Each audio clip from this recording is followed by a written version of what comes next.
কিয়ামতের দিন আল্লাহর দরবারে কেউ কথা বলতে পারবে না আল্লাহর নির্দেশ ছাড়া।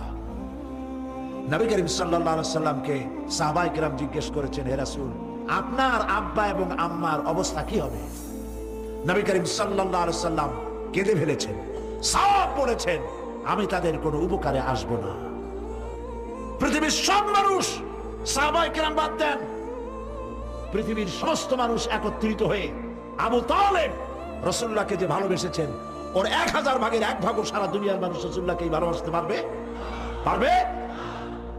নিজের ছেলে আলীকে, আলী রাদিয়াল্লাহু তাআলা আনহুকে আলাদা বিছানায় শোয়াইয়া, ছোট্ট মানুষ হযরত আলী আলাদা জায়গায় রাখিয়া মুহাম্মদুর রাসূলুল্লাহ সাল্লাল্লাহু আলাইহি সাল্লাম এতিম মানুষ তারে কলিজার সাথে বুকের মধ্যে আশ্রয় দিয়ে আগলে রেখেছেন বুক পড়ে।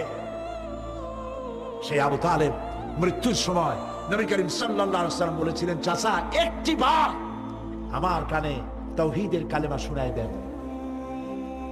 আবু তালেব, তার কিসমতে ছিল না কালেমা। মরে যাওয়ার পর একজন সাহাবী বলেছিলেন, ইয়া রাসূলুল্লাহ,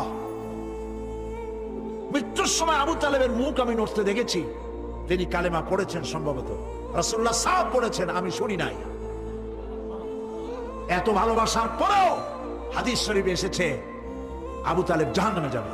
কোথায় যাবে? জাহান্নামে। সবচাইতে কম আযাব হবে কার? আবু তালেবের। কম আযাবটা কি? হাদিস শরীফে এসেছে কম আযাব হলো জাহান্নামের আগুন দিয়ে এক জোড়া জুতা তৈরি করে আবু তালেবের পায়ে পরিয়ে দেওয়া হবে। সেই জাহান্নামের আগুনের তৈরি করা জুতার তাপে আবু তালেবের মাথা